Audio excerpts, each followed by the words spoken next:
Movie की शुरुआत होती है बहुत पुराने जहाज से जो कि समंदर में 3821 किलोमीटर की गहराई में डूबा हुआ है।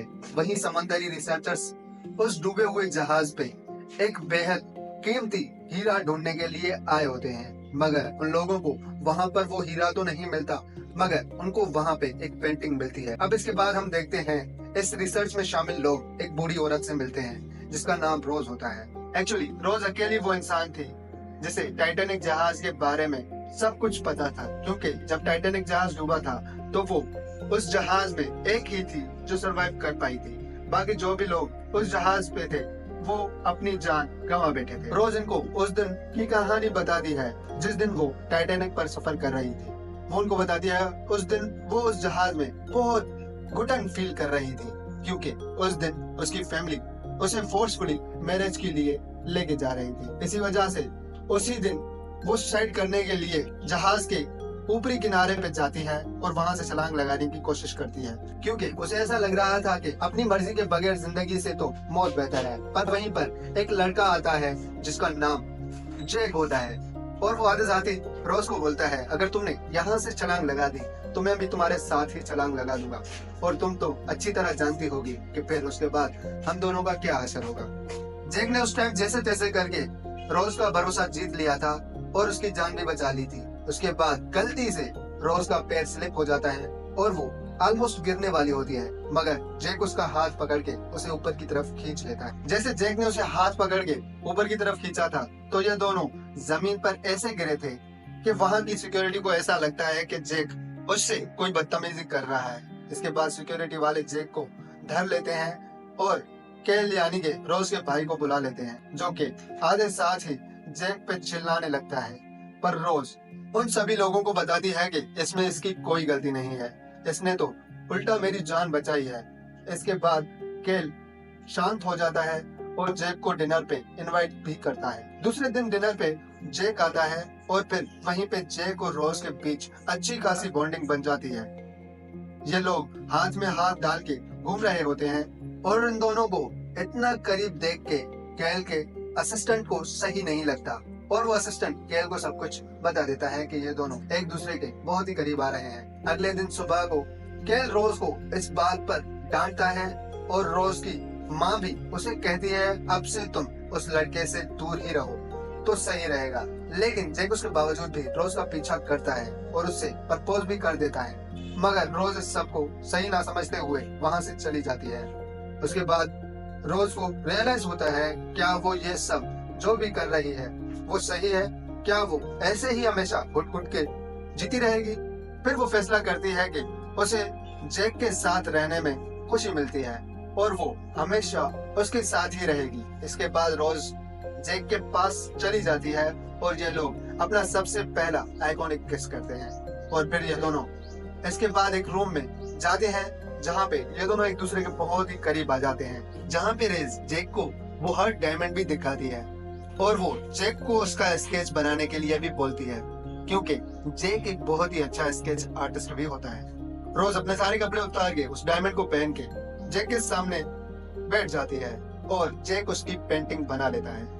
याद रहे कि ये वही पेंटिंग है जो अभी रिसेंट टाइम में इन रिसर्चर्स को मिली है और ये स्केच उस टाइम जैक ने बनाया था। स्केच बनाने के बाद जैक और रोज वो डायमंड और पेंटिंग लॉकर में रख के एक नोट उसी लॉकर में छोड़ जाते हैं, जो कि ये लोग केल के लिए रखते हैं। केल जब रोज को ढूंढने के लिए आता है और वो उस लॉकर को खोलता है तो उससे रोज का वो नोट मिलता है जिसमें उसने वो पेंटिंग स्केच भी रखी होती है और लिखा होता है तुम मुझे ऐसे ही एक लॉकर में लॉक करके रखना चाहते हो ना, लेकिन मैं ऐसे नहीं रहना चाहती।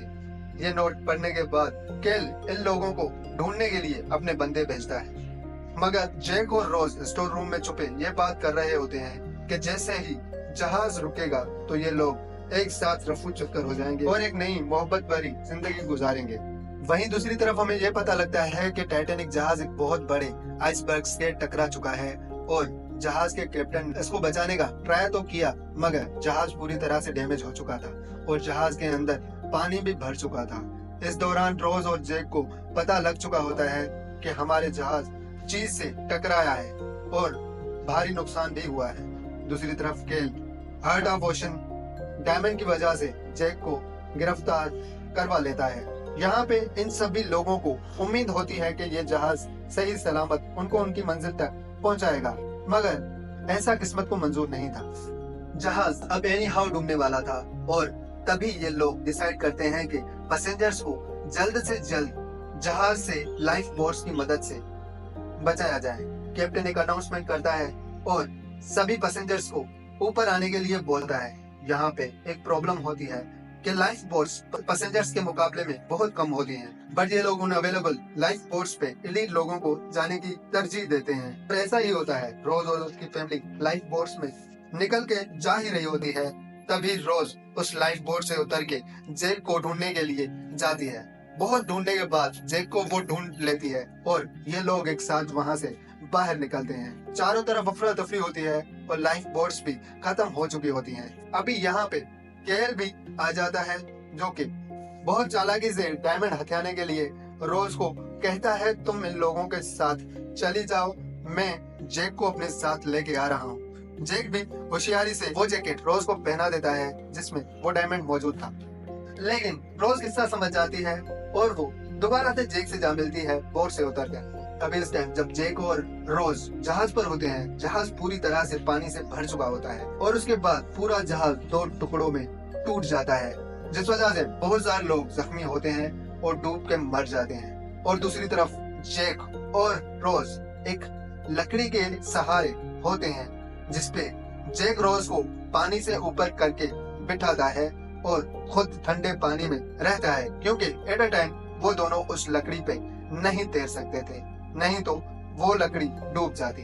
अभी यहाँ पर ये सभी लोग रेस्क्यू टीम का इंतजार करते हैं, मगर जब तक रेस्क्यू टीम आती है तब तक जैक और बाकी लोग बर्फ बन चुके होते हैं। जैक को मरा हुआ देख के रोज बहुत ही दुखी होती है और खुद भी उसके साथ डूबने का सोचती है, मगर उसे जैक से किया हुआ वो वादा याद आता है, जहाँ पे जैक से वो बोलती है कि वो अब से अपनी जान की दुश्मन नहीं बनेगी, मतलब वो खुदकुशी का तो कभी सोचेगी भी नहीं। और वहीं पे रेस्क्यू टीम आकर रोज को बचा लेती है और उसके बाद वो एक नए नाम से एक नई जिंदगी शुरू करती है और अपनी माँ और केल के साथ रहने का फैसला नहीं करती, उनसे हमेशा हमेशा के लिए दूरी बनाने की ठान लेती है। और ये बात याद रहे कि रोज के बाद वो हार्ट ऑफ ओशन डायमंड अभी तक मौजूद है, मगर उसने रिसर्चर्स को ये बात अभी तक नहीं बताई। वो रिसर्च टीम रोज और जैक की लव स्टोरी से बहुत ज्यादा इमोशनल होके ये फैसला करते हैं कि अब से वो उस डायमंड का पीछा छोड़ देंगे। तभी रोज शिप के टॉप पे जाके वो डायमंड समंदर में